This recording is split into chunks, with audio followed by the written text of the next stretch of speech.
Hello, everybody. Welcome in. We'll just give everyone a few moments to get settled before I get started.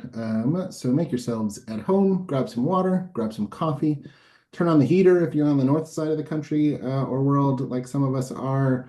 Open a window if you're on the south side, I suppose. And we'll get started in just a moment.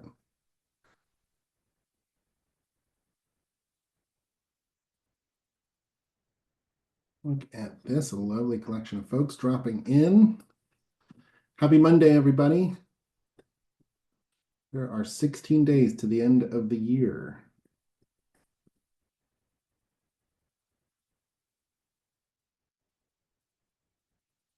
Great.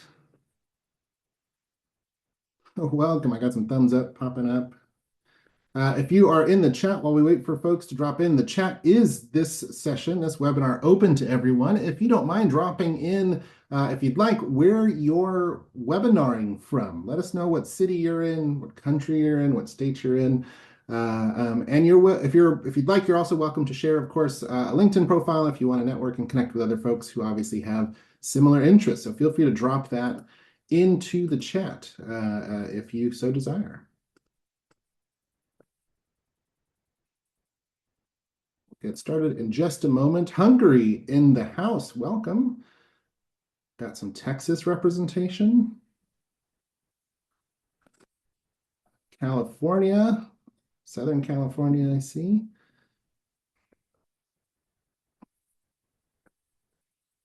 Boston, Morocco. Fantastic. I'm going to be visiting Morocco for the first time next year. Ann Arbor, Michigan. Welcome. All right, we'll give it one more minute and then we'll get rolling.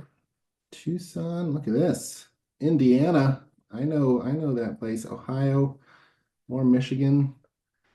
More Texas. All right. All right. Great to see so many folks from so many places. This is fantastic. Okay, I'm going to get us rolling. So hello, everyone, and welcome to Division 46 of the American Psychological Association, the Society for Media Psychology and Technology. My name is Christian Aloma. I'm the president, the current president. I have 16 days left in my current presidency of Division 46, and I'm excited to introduce you all to today's topic and speaker. But first, a couple of housekeeping items. This presentation is being recorded. And it will be published to our YouTube channel. Now, so far the plan is that the only sort of voices you'll hear from are either myself, Jennifer, or our speaker, Kristen Lear.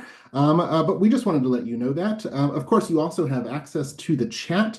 Our intention is not to publish the chat, although we will be reading some of the things from the chat during an exercise that will be happening there. And yes, we will post a link to the YouTube channel shortly so that you can see that and subscribe to that, because we certainly want you all to do that as well. Now, the other thing that you will be able to do during this webinar is ask our presenter questions. Now, you can drop those in the chat, but if you'd like to sort of do so in a really structured way, it helps me track those questions, is you can use the Q&A function at the bottom of your Zoom window. You should see that. It should have a little Q&A, a little question mark there.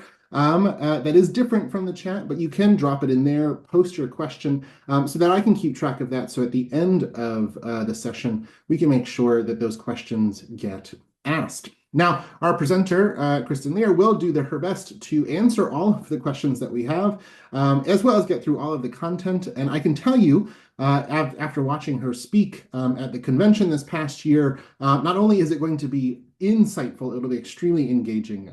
She's a brilliant, talented academic. So today, our webinar is called What is Traumatic Media? And we're joined by Kristen Lear, who is a NSF GRFP fellow and a PhD candidate at the University of Michigan, Ann Arbor. So all those Ann Arbor folks here supporting, specializing in media psychology. Her primary research investigates the relationship between trauma, media, and culture. So let's go ahead and get started. Kristen, welcome. If you want to come off mute and share your slides, we're all here on the edge of our seats.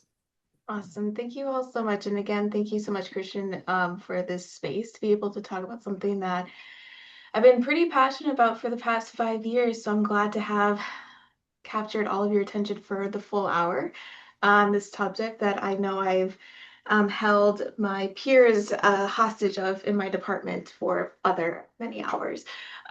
So I do want to say that this topic is on traumatic media. We will be talking about trauma, experiences around traumatic events, and I will be not showing anything, but will be showing quotes that talk about the effects of traumatic media. And even though this is a heavy topic, and I encourage you all to take care of yourselves during this hour with the information that I'll be providing, I do think it's very important, especially with and very timely, especially with what's been happening this week with continuous shootings, continuous political unrest, particularly around vulnerable, marginalized communities. And so I do just want to recognize that even though this is a really heavy and like hard topic to talk about, it's also a very prevalent one in our day and age, especially in digital media.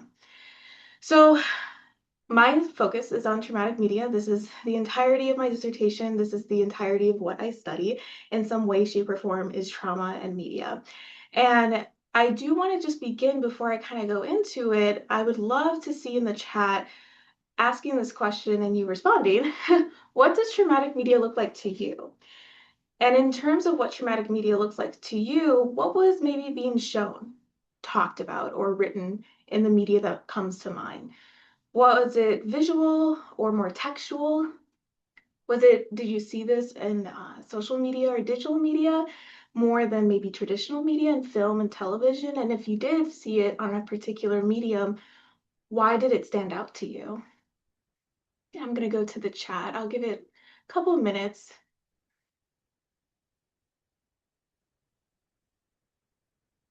And there's no right and wrong answers. I just want to see what everyone comes up with. Okay. So in the chat, we're starting to see references to violent videos and images, current media, visual evidence of violence, narratives around self-harm.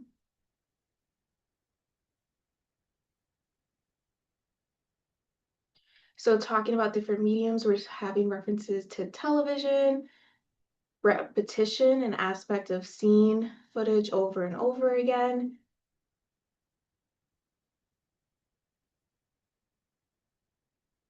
I could just get one or two more.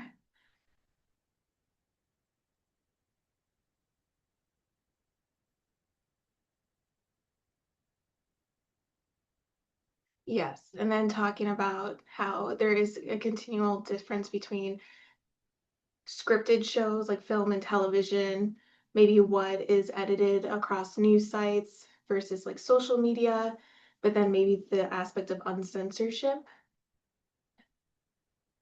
and how narration mediates that. Talking about identity, talking about specific abuse on vulnerable populations, yes. So I appreciate you taking the time to kind of do this exercise with me because this is actually one of the questions we ask in the studies that I've done so far. And as you can kind of tell with even in the chat, there's a spectrum of what's been kind of considered as traumatic media. We do have a pattern of there seems to be a medium context of what is different with traditional versus social media. There seems to be a content level where it's like, is there violence being shown? Is it a particular population that's being harmed? Does that have any relatability to yourself or your ability to relate to them? As well as the context of narratives and testimonies and what's being shown.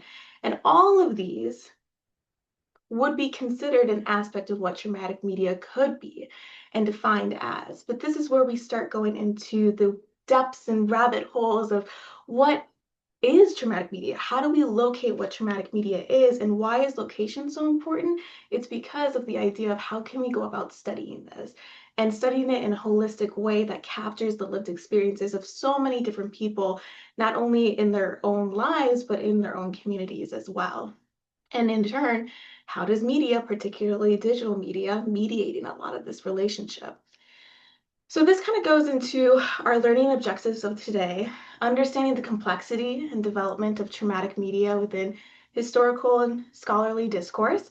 identify key challenges in conceptualizing and measuring traumatic media across disciplinary contexts, and evaluate methodological and ethical considerations when empirically studying the effects of media. I will say some of my slides are a little wordy and I apologize. I've just been kind of experiencing some pregnancy brain lately, and so I will contextualize everything. I won't be reading it off, but I did want to put more information on my slides so you all can take bits and parts away from it that maybe we can't completely touch on, but that can be really important to your own interest in research. So why does this matter? Kind of like what I said before, it's really an important topic, even if in our day and age, even within this past day, this past week, we're constantly seeing, feeling, and experiencing people representing and depicting traumatic events that are going on in their day-to-day. But what is really important is that even with all of this kind of commentary and representation happening, we don't really have a clear framework or conceptualization of how media is seen or defined as traumatic or trauma, and in turn, how this impacts individuals and communities psychologically, emotionally, and I argue physically, particularly in the digital age. And oftentimes within media effects research and media psychology research, traumatic media is seen to be kind of paralleled or conflated with violent media. But in the research that I'll be kind of talking about and the scholarly breadth that I'll be showcasing today to you all, there are patterns and characteristics and outcomes that make me question this kind of immediate grouping between violent and traumatic media. So let's begin with kind of what has been conceptualized within traumatic media.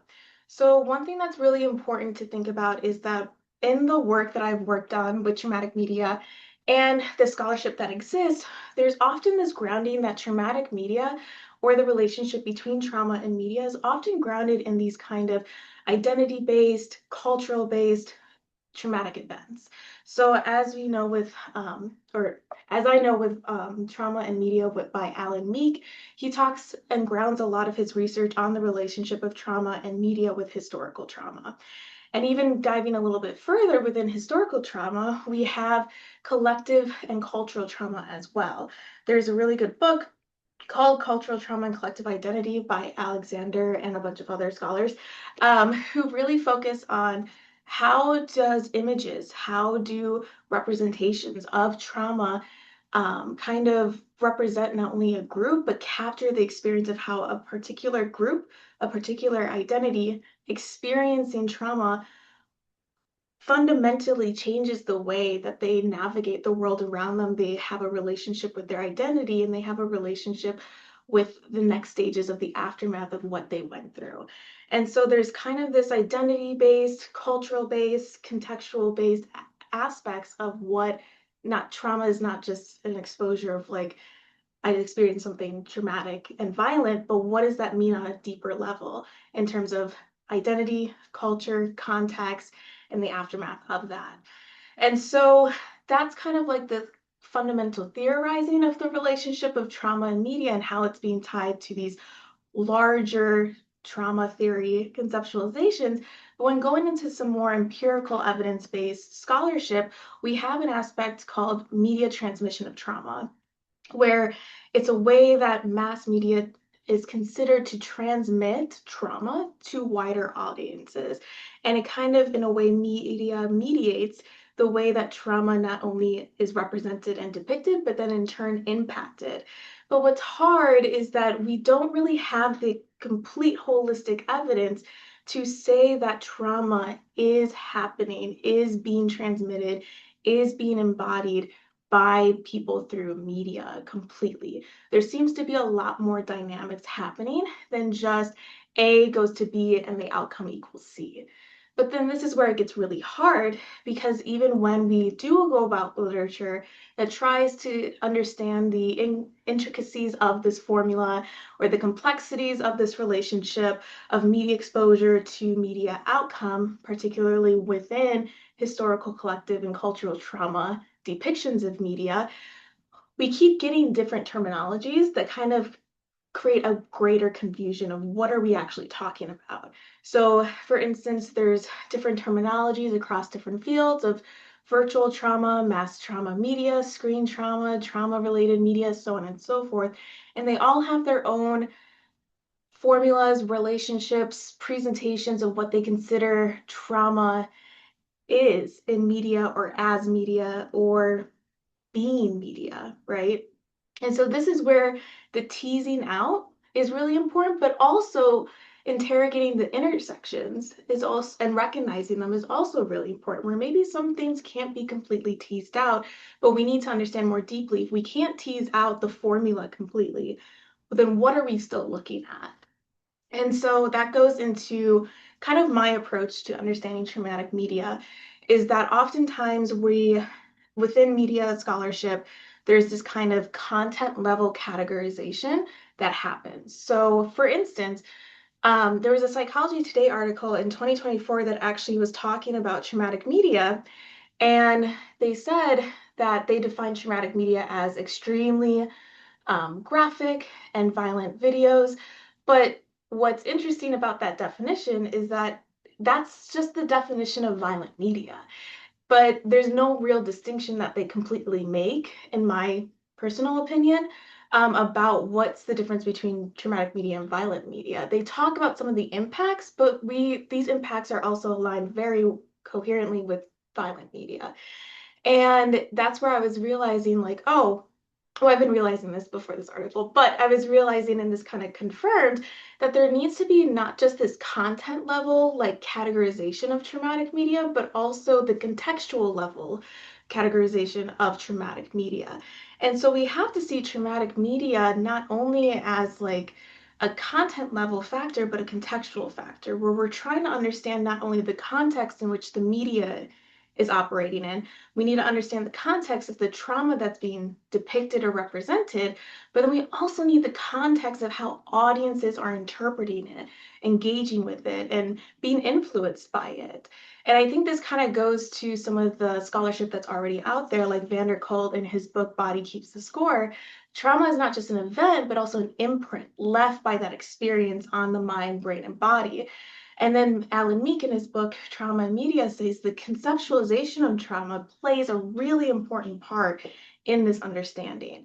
And so it's the process of conceptualization. It's not just the exposure that helps us understand how media can represent, be, and mediate trauma and the impact of it. So some things that I've been kind of considering additionally within my own research is a lot of scholarship focuses on traditional media. The books that I've talked about, the scholarship that I will be continuing to talk about, do focus a lot on film and television, photography, radio, and particularly news outlets.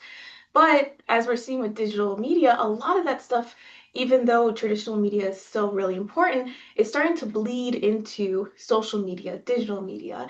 And most people, the Pew Research Center often has continually updated and showcased that people are getting their information via news a lot more on social media than their own news outlets. And so, how is maybe the digital media even complicating further the relationship and impact of trauma and media? Also, too, a lot of the historical, collective, and cultural examples that scholars have used or focused on are predominantly within the, as Heinrich says, the weird populations, the Western, um, industrial, um, aspects of where the trauma is not focused on a global sense, but also a particular Western sense that doesn't really focus on other marginalized populations as well. So how do other centralizations of marginalized communities complicate a different relationship or relatability to the content itself as well? There's also a lot of focus on psychological impacts like stress, emotions, but trauma, as we've talked about before, and if you're in the field of trauma, also evaluates a lot of body impact as well. And so we need a lot more emphasis on how is exposure to trauma or traumatic media impacting the body just as much as the brain or the mind itself. Also, too, like I said, there's some conflicting media effect research and trauma theory research in terms of the outcomes that happen. So again, this kind of parallel this with violent media and traumatic media it doesn't always completely make sense to me because with violent media, it's higher aggression, it's greater desensitization, and lower empathy. But if you look at trauma theory and have worked with trauma survivors, you kind of see the opposite where trauma survivors, if they experience one trauma, they're going to experience another. They're more vulnerable to being a victim again to another traumatic experience. And oftentimes, we actually use desensitization in therapeutic practices to help the sensitization or the reactivity because of the aftermath of experiencing a traumatic event. And so some of the outcomes just didn't align well with me. And so these were kind of the contextual factors I really wanted to dive into more. But there's also a couple of things that I want to ground in research. So we have seen that duration intensity of exposure can mirror a psychological toll of direct trauma that comes from not only the historical and ongoing cultural and collective traumatic events, but we're also seeing this in terms of like the relationship of how they're exposing themselves or just being exposed to media. So this is seen also with real-time exposure, which came from 9/11 and Sandy Hook research around those traumatic events. It compounds distress over time. So kind of creating this kind of cycle of media use and psychological impact where it's clearly impacting them in a negative way, but there's this constant exposure and real-time exposure to these events as well. That's compounding the effect. When thinking about social media, it has been challenging some traditions of trauma representation. So, for instance, we're not only seeing that, yes, there's greater depictions of trauma in media for ongoing events, but also it kind of fosters this kind of communal tie and trauma visibility that might actually help people experiencing these events in real time cope and have digital relationships in the ability to be seen, to be heard, to have validation, to come to even express their own grief and hope in these types of struggles that are ongoing. And so are we then now questioning, is trauma in media immediately like negative, harmful, or is there space to consider it in a different type of light of a way to build community, to build relationships with people going through the same thing as well. And we've seen this with other social movements like hashtag Me Too, Black Lives Matter, and so on and so forth. But this is where we continue to have conflict over what is traumatic media, how can we conceptualize it, and how do we study it? Because in Alame's book, Trauma and Media, and as well as other books, and literature, they say that exposure to media alone is not sufficient cause for traumatization. But because of the increase of media exposure to ongoing traumatic events like the war in Gaza, school shootings, racial discrimination, political unrest, etc., there's actually been a recent challenge and vocalization of the DSM-5's exclusion of meat exposure as traumatic or traumatizing. So they're saying that we should consider media exposure in the DSM and how to treat it and all these things. And that's where, again, there's not a wrong or right answer. There's not this side or that side. It's how can we bridge together these kind of conflicting but intertwining positions of how do we treat and how do we approach trauma and media and the relationship that it has with particular and within particular digital spaces and with particular groups. So this is where I know I just said that there's a lot of definitions out there around traumatic media and how we have to create a clear framework. So I don't intend to really do this and to add to the confusion, but in hopes of grounding everything in conversation with each other. So a lot of my research is trying to develop this kind of framework of traumatic media responses. Like I said, and as you've seen, traumatic media itself is really hard to define, content level.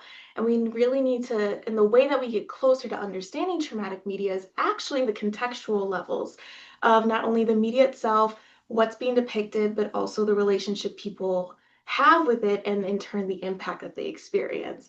And so I argue that we need to look at how and allow responses from our participants, from the people we engage with, and how they conceptualize traumatic media to kind of guide us in understanding closer what can be defined as traumatic media. I use traumatic with parentheses because, like I said, there's kind of this conflation of like, is media traumatic? Can media be trauma itself? But also, can there be space to where even if there's a representation or depiction of trauma, can it also be something more than negative or detrimental to our psychological and physical um, beings? And so, in turn of this, I'm really focusing on encapsulating the spectrum of what traumatic means with the parentheses, but also emphasizing that we need to look at the responses to centralize individual and collective experiences and the internal processes that one brings to their media engagement. So this comes from an interdisciplinary approach within critical media effects framework, as well with trauma theory, like I've mentioned, of cultural, collective, and historical trauma. I am prioritizing social and digital media frameworks as well to kind of provide this complication because now that we're in a space, a digital era space, there's a lot more engagement and impressionalism that's happening with our exposure to traumatic media than just I'm exposed, here's my outcome. There's a reciprocal relationship or back and forth happening as well. But it has been linked to acute and post-traumatic stress symptoms. Also, too, again, the contextual factor is looking at how shared experiences or shared identities with the individuals and the victims in the traumatic media might influence the way that people engage with it, relate to it, and are impacted by it as well. So this is the kind of focus of it, and this came from a couple of research, or this influenced a couple of research um, topics that I'll be sharing today. So to begin my research into traumatic media, like I said, it's really hard to kind of ground it within empirical evidence if we don't even really know sometimes what we're talking about, right? And I really wanted to centralize people's lived experiences and them telling me what is traumatic media versus me as a scholar or researcher imposing my own idea of what traumatic media is. And so I did an interview with 38 BIPOC identifying social media activists, very specific group that were constantly engaged with social media, particularly starting around 2020 with their activism, and asked them how did they see traumatic media? How did they cope with it? How did they understand it? And how did it impact them? And what was so interesting is I'm going to showcase three themes that was developed through my reflexive thematic analysis of these interviews. And the first theme is that their conceptualization of traumatic media was not a singular thing. It was a spectrum of items. And it kind of came about like a categorization of what traumatic media could be. The first is graphic. We do acknowledge that, traumatic media does include violence or graphic natures, and so there can be considerations of graphic traumatic media, but there's also this aspect of vicarious traumatic media where it evolves into or incorporates the literature around vicarious and secondary trauma, where it's not necessarily your experiencing it, but hearing, engaging with people who have lived through that trauma. You can unintentionally embody that experience as well and have psychological and physical stress or negative consequences or symptomologies because of that. But then there's also this aspect too where again, we're looking at a content level, we're looking at a contextual level, and the absent aspect is so important too to traumatic media because even if something's not being explicitly depicted, there's this kind of symbolic annihilation of justice being talked about, of hope, of repair, of narratives being shared around the traumatic experience that mass media isn't talking about. And so symbolic annihilation is the erasure or underrepresentation, oftentimes talking about particular groups, but in this case, I'm extending it to talking about particular traumatic contexts that can still evoke harm. And we see this even with Judith Herman's recent book, Truth and Repair, where her interviews with sexual assault survivors, a lot of them said, because I didn't get justice, or because there was no hope, or because I didn't have support, or people weren't supporting my story or believing in it, these absences it hindered their ability to heal, to move on, to even just experience an aspect of therapy. And so there is this kind of like absence that is harm. is traumatic as well.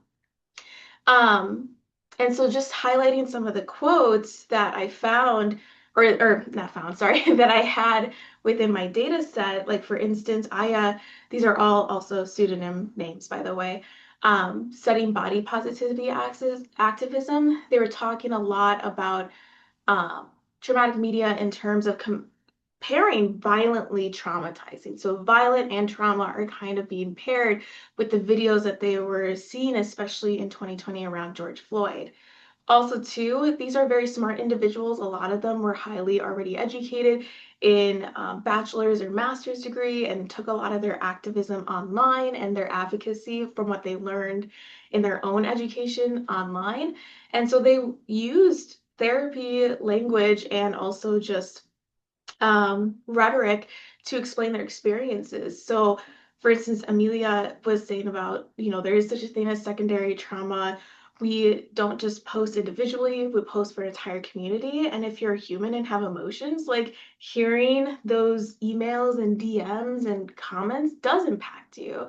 But it gets to a point where you're not just talking one on one to a person, you have, 70,000 followers online and so you have so many people commenting to you that can get overwhelming. And so that's when burnout happens. So they're kind of talking about this relationship of like vicarious secondary trauma that they're experiencing not in person or with a particular person in their own lives, but within their digital lives as well. The absent part is really interesting because this is kind of one that really pushed my boundaries in thinking about like what can be considered traumatic media. And for instance, Rosa, she talked about like the misinformation online that she was seeing from different news sources, from different influencers, felt traumatizing, particularly around the event of Gaza, because you're hearing all this horrible stuff that's happening, but then some of the things that they're telling you are lies. So, like this injustice of being told the truth or feeling supported that you're getting information from people that you're supposed to trust reporting on these things. But then also too, another person talked about there's an injustice aspect to it. Like things are not being solved. They're seeing more emotions and narratives versus actual violence. And realizing that, they're not being taken care of collectively. So the absence of being taken care of experiencing justice or hope, but also resolution with the people that they're witnessing online experiencing this traumatic event. Um, so the last thing I would say with this study too is that not only were they really trying to go into the conceptualization of trauma and like showing this like, oh, it's not just this thing, like it's a spectrum of things, is that they also had very interesting, different, complex um, media effect outcomes and reactions to what they were seeing as activists. And one thing in particular that I've been very interested in is this relationship of desensitization. Again, like I said, media violence, yeah, has evidence that it does increase desensitization, but we use desensitization in therapy practices for trauma survivors, right? And so what they were talking about is actually they have this like kind of complex and often it would seem contradictory experiences of emotional numbing and heightened reactivity that participants described in response to repeated exposure. So, for instance, in this quote, they talk in one breath about like scrolling too much and seeing traumatic things every day. It can lead to desensitization. But then they even say themselves, I feel like it's usually paired with that overwhelming feeling of, oh, I have to care about this so much, but I can only do that so much and be spread thin that I'm basically a ghost. So this kind of reciprocal relationship of being overwhelmed, being sensitized to to these type of content, but also being desensitized to it, there's this create metaphorical creation of like I'm a ghost. I'm don't know how to balance myself or who I am or what my body is even. And this kind of goes into the second quote where seeing those pictures specifically around the event of hashtag Stop Asian Hate, um, this participant who was Asian identifying as well didn't go outside for weeks at a time. They would just stay in their house because they were so scared by just what they were seeing online, but then acknowledged later in the interview, like there was no reason for me not to go outside, but what I was seeing online made me feel like I couldn't go about my life. And so that's where there was the kind of this physical component as well. And so this is where, again, we're supporting this aspect of like, it's not only psychological, but there's physical. Some people were talking about not being able to sleep, continued scrolling all day. They would get aches and pains. They were having like developing, being more aware of developing depression or eating disorders or just things that would not have necessarily happened if they weren't constantly online with and engaging in these type of not only being exposed to traumatic media but mediating traumatic media on their own spaces. Like what they said here, I'm not going to share trauma because I know that the people that follow me also want hope. They also want love. They want to understand other things. And so they're kind of in their own way mediating trauma on their own feeds and with their followers. This is kind of a quick overview of this study, and I have an online ArcGIS that goes way more into this and a couple publications that are coming out soon on these interviews, but this is a way if you want to know more about their interviews, you can see it online. So I have this interview study. I'm hearing that traumatic media is not just one thing. We're having complicated media effect outcomes and impacts of traumatic media exposure, but how do we now quantify it? So I did an exploratory survey. Again, I still don't know what traumatic media is, so I can't really do an experimental study yet that shows stimuli or contextualizes stimuli for participants and says, this is traumatic media, how are you impacted by it? Because again, we need context. We need understanding that maybe everyone exposed to this particular traumatic media won't be actually having the reactions that we are hypothesizing. So we did an exploratory survey with BIPOC social media users in the US between the ages of 18 and 40. Because we didn't have particular stimuli yet, um, and as Alan Meek says, no event or image is traumatic by nature, but only becomes traumatic for specific individuals and groups. And we wanted our participants to tell us what was traumatic to them, like how I asked you all earlier in this hour. We gave them a prompt that kind of just gave a very brief definition of like traumatic media is media that depicts human victimization or a person treated unjustly through either visuals, audio, and text. Please think about a memorable experience with traumatic media you have had while using social media. And then we have them describe it contextually, visually, textually, and auditorily, and ask them, why was this traumatic for you? So we grounded our participants before we gave them our scales. Again, the next slide will have a little bit of words, but a lot of words, but I promise I'll break it down for you. So we had a pretty large sample of around 950 participants who completed this study. But in the section of really looking at traumatic media, we asked them explicitly to kind of confirm, is this a distinct group of media that people are seeing? We asked them, have you seen traumatic media during your social media engagement? And 71% said yes. And of those that said yes, participants who have seen traumatic media than those who have not reported longer time spent on social media. Take that with a grain of salt because obviously the differences of those groups and numbers are different. But we evaluated how does general trauma history, which we use the ACE score for, but then more specific identity-based trauma inform and provide context to maybe why they're having not only are they experiencing traumatic media, but what are maybe the outcomes of it as well. So we gave them a trauma history score of both adverse childhood experiences and race-based traumatic experiences and kind of found some interesting things. For both of this trauma history, there was a positive relationship with having acute stress. This is very coherent with Roxanne Silver's work and Alison Holman's work as well, particularly around news outlets showcasing 9/11, the Boston Marathon bombing. So we used that scale that they used. We saw that they did both have a negative psychological reaction as well that the participants reported, and they had a particular stress reaction due to having a shared identity and a shared trauma experience with the with the victims depicted in the media. And there was an interesting aspect. Again, I was influenced by Judith Herman to add this question of feeling that the world is unjust.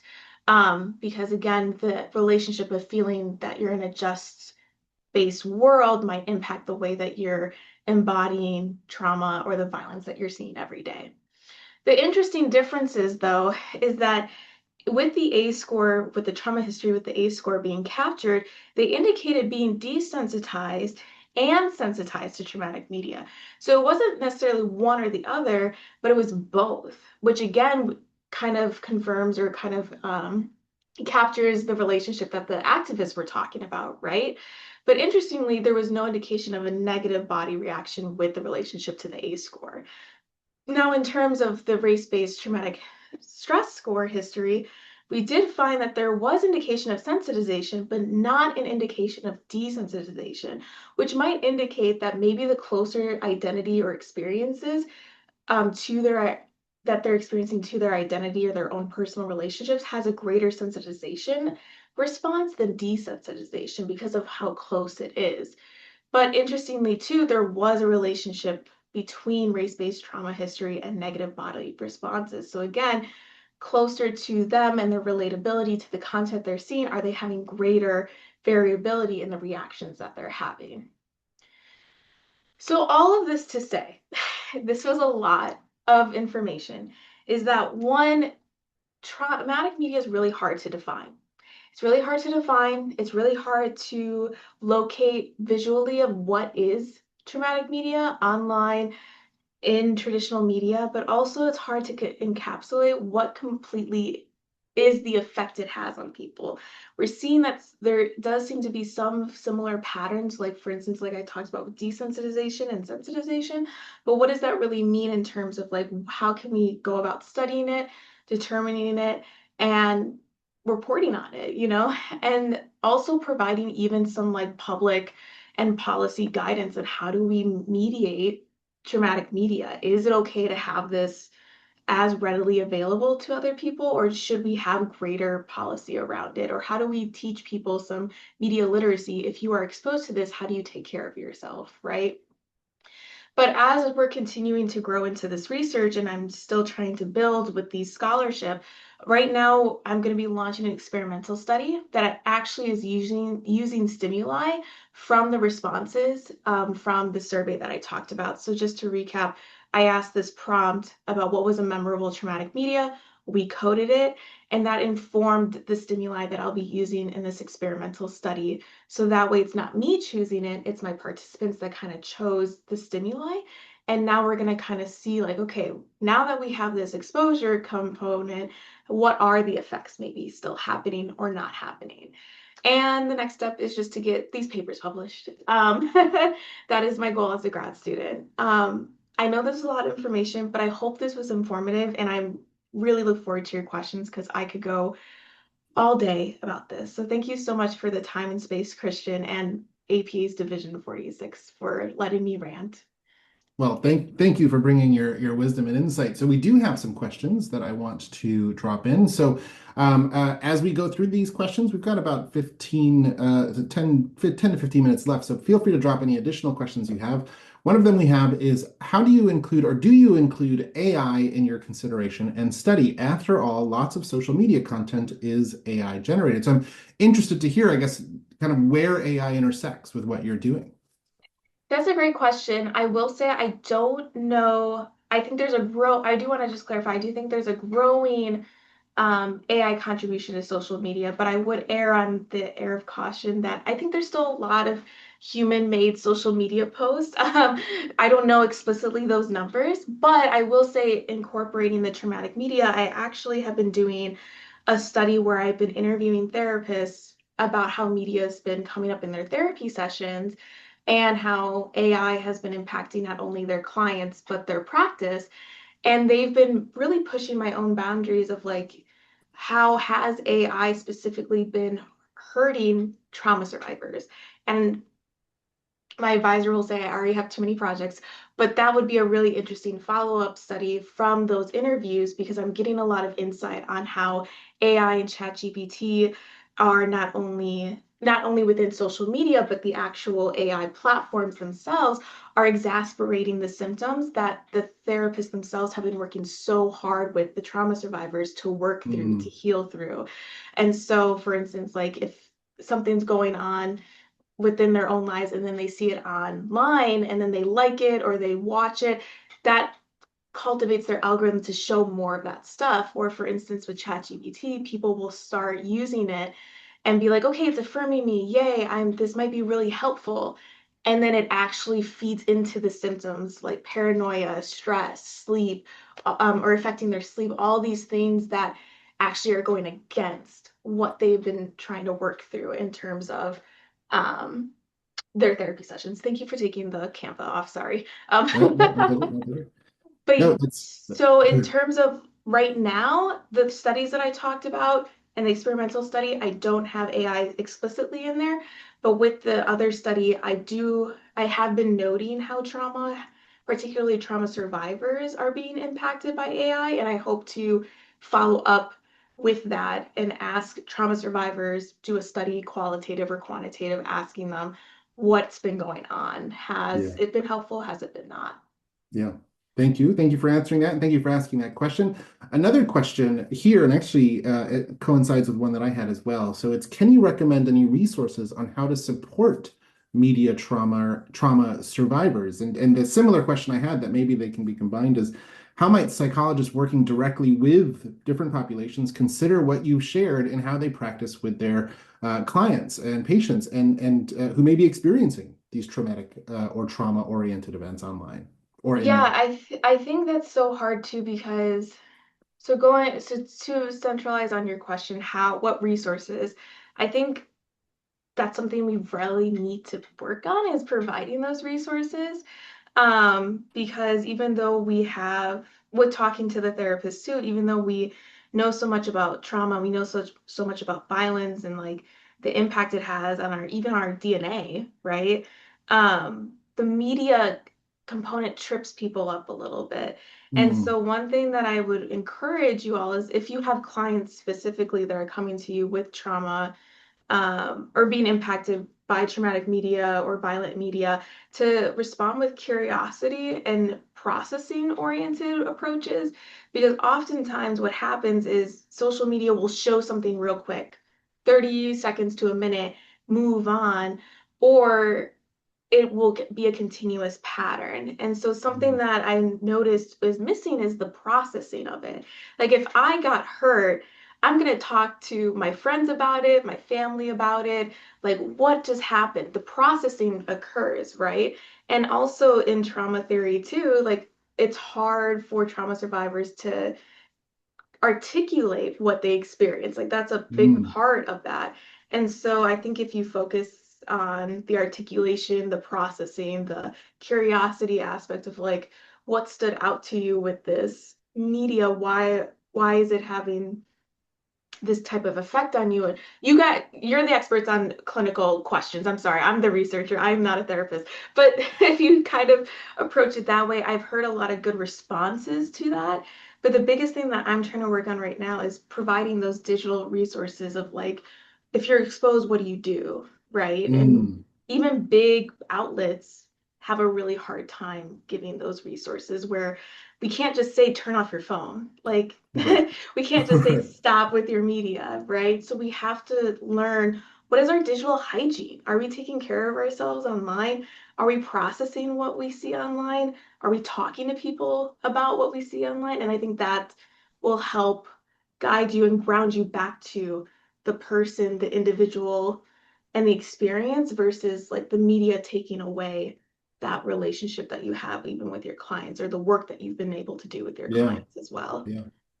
Thank you for that.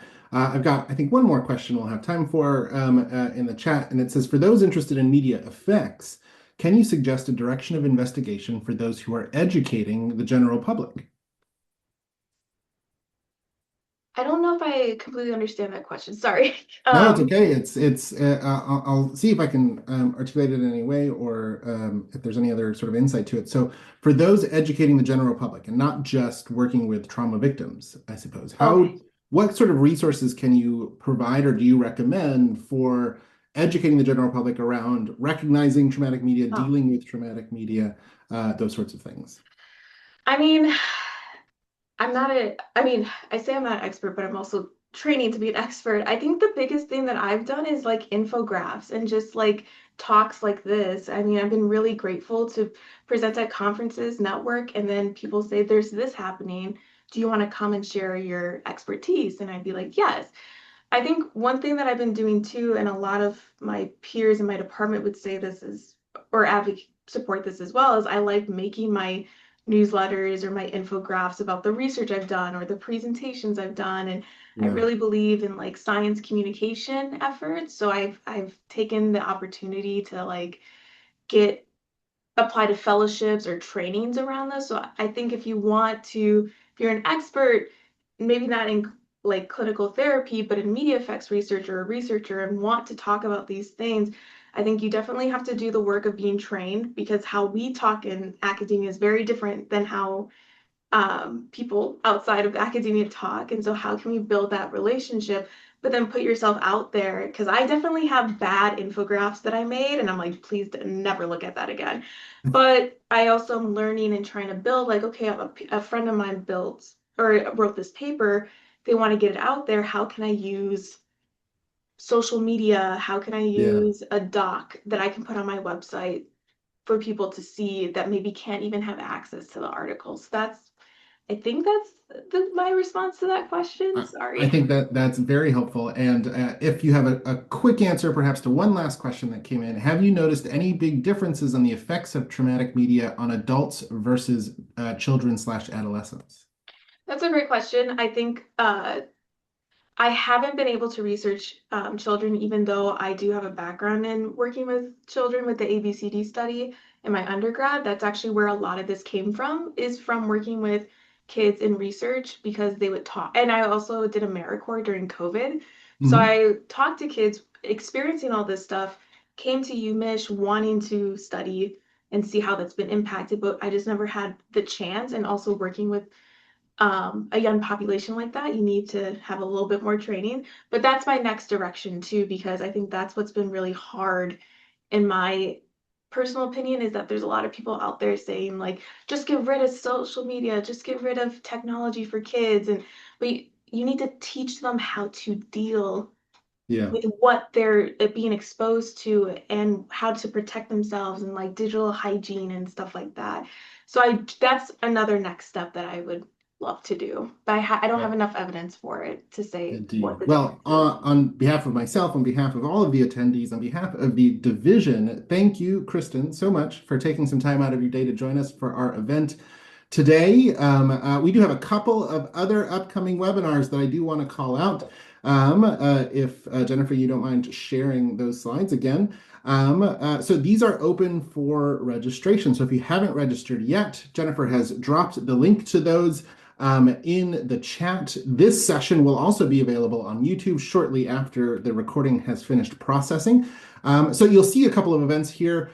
We are hosting, I think it was on the previous side, a student welcome event coming up in January. That's January 20th. This is a virtual event and it welcomes all new and existing students to the committee, whether you are a member or not. We're interested to sort of get to know you and engage with the students out there interested in these topics. We will bring, of course, hopefully together every student of media psychology at some point in the future, and this is the first step. So we're looking to host this event to solicit feedback from our members on where committees should direct its focus, such as student webinars, research symposiums, accountability groups, those sorts of things.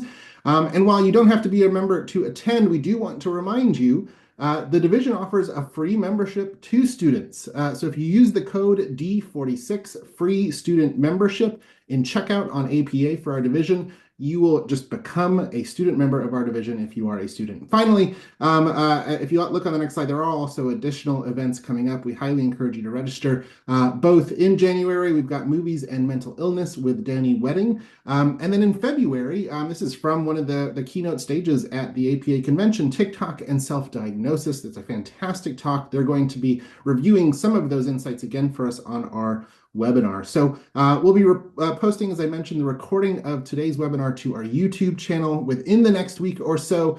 So be sure to subscribe to the channel to get notified when that recording is available and share it with your colleagues. So thank you again. We hope to see you at our next webinar and have very safe and happy holidays, everybody. Bye.